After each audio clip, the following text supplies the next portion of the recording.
Dinani, anihon na po ninyo na pag-abot sa sakong panahon. Nalingon ang Galatians chapter 6 verse 7, you will always reap what you sow. Kung sa Bisaya pa, kung usa ang imuhang itanong, maupod na ang imuhang anihon. Kung nagtanong ka og dili maayo, mag-ani po ka og dili maayo. Kung nagtanong ka og maayo, mag-ani po ka og maayo.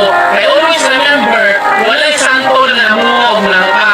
Maunang, ayaw buhata sa imuhang ginikanan ang mga butala dili nimo gustong buhaton sa imuhang mga anak pohon.